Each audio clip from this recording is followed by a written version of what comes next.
ஒரு 5 முட்டை எடுத்து வேக வச்சுக்கோங்க. வேக வச்சுட்டு தோலை உரிச்சிக்கோங்க. உரிச்சிட்டு இந்த மாதிரி பிரித்து வச்சுக்கோங்க.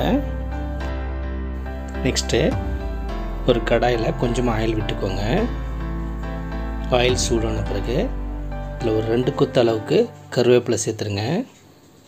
இதோட ஒரு கையளவுக்கு கொத்தமல்லி சேர்த்துருங்க. ஒரு பச்சை மிளகாய் இதோடு சேர்த்துட்டு இது லைட்டாக வதக்கிக்கோங்க. ஒரு நிமிஷம் நேரத்தை நல்லா அந்த மாதிரி வதக்கிட்டு அடுப்பு ஆஃப் பண்ணிடுங்க. இது சூடு ஆறின பிறகு ஒரு மிக்ஸி ஜாரில் போட்டு இந்த மாதிரி பேஸ்ட்டாக ரெடி பண்ணிடுங்க. இந்த பேஸ்ட்டை ஒரு கப்புக்கு மாற்றிக்கோங்க. மாற்றிட்டு இதில் ஒரு 2 ஸ்பூன் அளவுக்கு கடல மாவு சேர்த்துருங்க.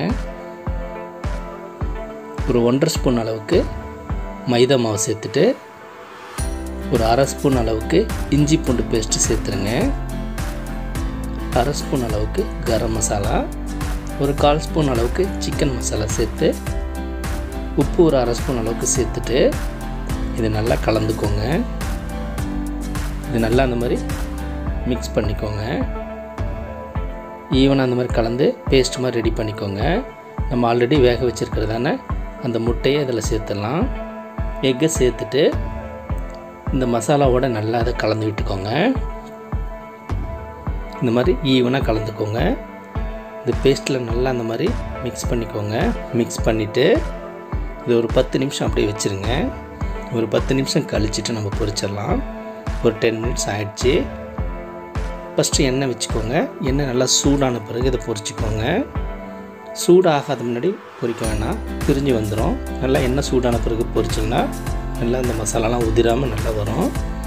இந்த மாதிரி ஒரு சைடு வந்த பிறகு திருப்பி விட்டுக்கோங்க. இது நல்லா பொன்னிறமாக வர அளவுக்கு செவக்க விட்டு எடுத்துக்கோங்க. இது நல்லா ரெடி ஆகிடுச்சு பாருங்கள். இது நம்ம எடுத்துடலாம். இந்த மாதிரி மீதி இருக்கிறதான அந்த முட்டையும் பொரித்து எடுத்துக்கோங்க. இது நல்லா கிறிஸ்பியாக பாருங்கள், நல்லா ரெடி ஆகிடுச்சு. இதுபோல் நீங்கள் ஈவினிங் ஸ்நாக்ஸாக உங்கள் குழந்தைங்களுக்கு செஞ்சு கொடுத்து பாருங்கள். ரொம்பவே விரும்பி சாப்பிடுவாங்க. ரொம்ப ஹெல்த்தியான ஒரு டிஷ் தான். இது செய்கிறது ரொம்பவே ஈஸி தான். நீங்களும் ட்ரை பண்ணி பாருங்கள்.